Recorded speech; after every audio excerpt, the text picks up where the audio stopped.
Why does someone not pray?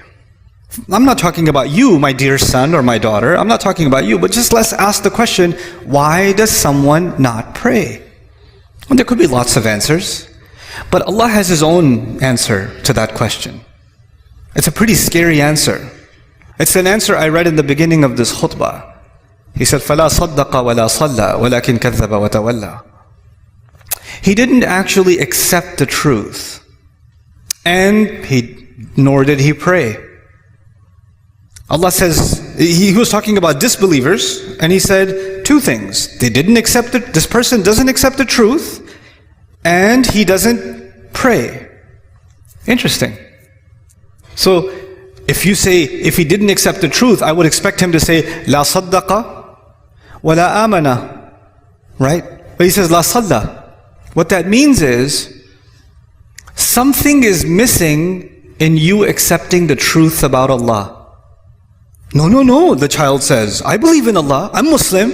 Yeah, you're Muslim here, you're Muslim in your head, but this truth isn't just for your head, this truth is also for your heart. Something is, you're not feeling how true this is yet. You're not feeling how serious this is yet. You don't realize what it is. Sometimes you know something, but you don't think about it. It's true. You know something, you don't think about it.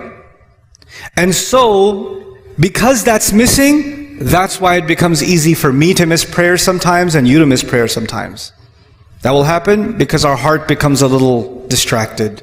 And that truth of this deen, the truth of who Allah is, that truth goes in a shelf in the back of our mind and we get distracted and don't think about it. That's what Allah is saying. So, Allah doesn't need you to pray. And even if you prayed because I'm telling you to, what are you going to do? I'm praying for, how are you going to make the intention? I'm praying 4 rak'ah because my dad won't get off my case. Allahu Akbar. Allah even told us, the Prophet told us, actions have no value unless they have the right intentions. إِنَّمَا الْأَعْمَالُ بِالنِّيَّاتِ. Actions have no, so even if you did this action, but your intention was, I'm annoying, that's your intention, then it benefits me in no way and it will benefit you in no way. The only one that can benefit from your actual sincere prayer is you. Now, okay, fine. That's the answer to the question, why would someone not pray? 2 more things to talk to you about. One of them is, what's the purpose of praying? Like, what's the point? Because you might think the purpose of praying is so you don't burn in hell.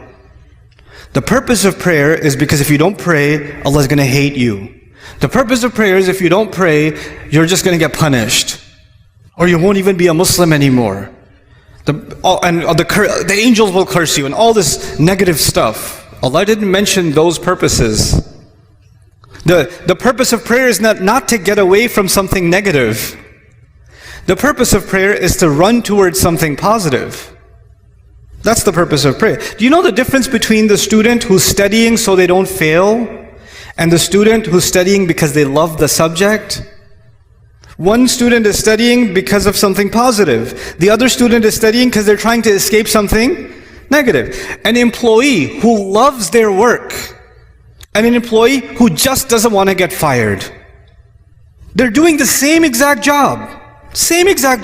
But one of them is so happy, so filled with joy, and one of them is so depressed and so miserable. Why? Because one of them is doing this to escape something negative, and the other one is doing it to go towards something positive. Allah in the Quran, when He told me about the prayer and why we should pray, what's the point of the prayer? He said, He told Musa alayhi salam this when he met him. He said, أَقِمِ الصَّلَاةَ لِذِكْرِ. Is make sure you maintain the prayer so that you can remember me. Maintain the prayer so you can remember me. I told you already, my relationship with you is very limited. But your relationship with Allah started a long time before you even came in this world. And your relationship will continue with Him a long time after you even leave this world.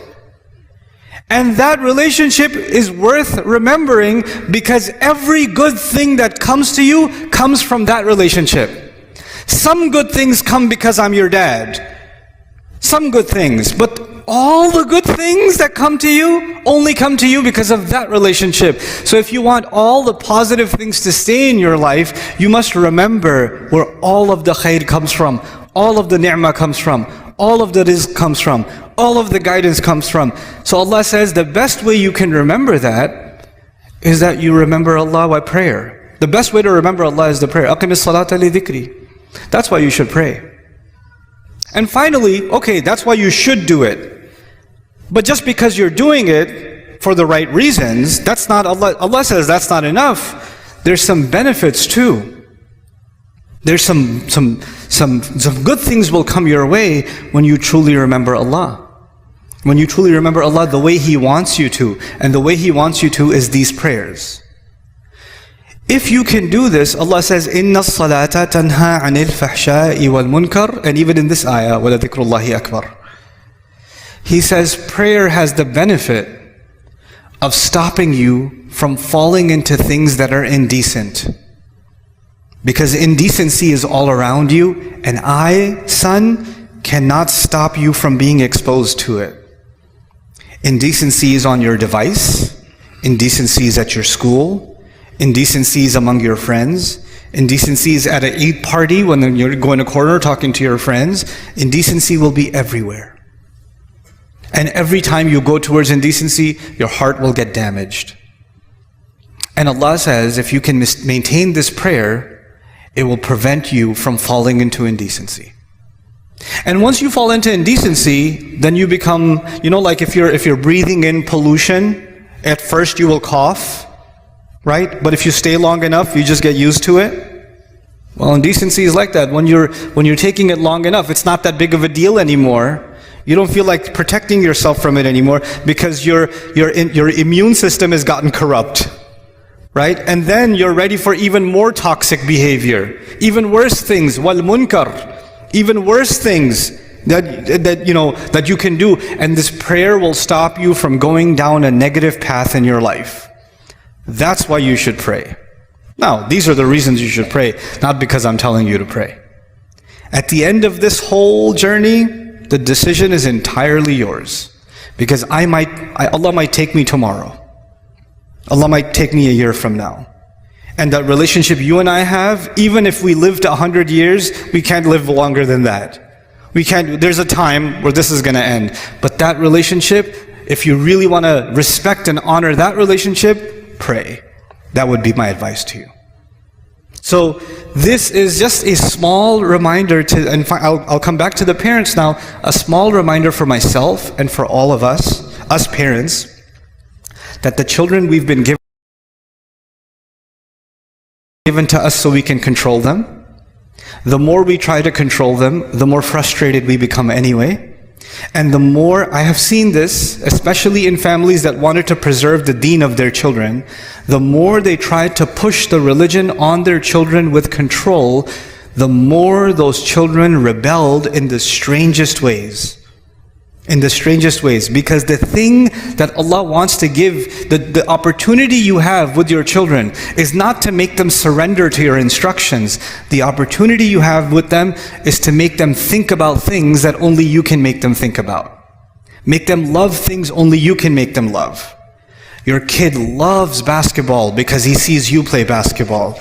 He loves the PlayStation because he sees dad play the PlayStation. You can put a love in your child because of how you are. You can do that. And when you tell your kid, do your homework, your kid is not going to be 40 years old and say, I love homework. But your kid could be 40 years old and say, I love basketball, my dad used to play all the time, loved it.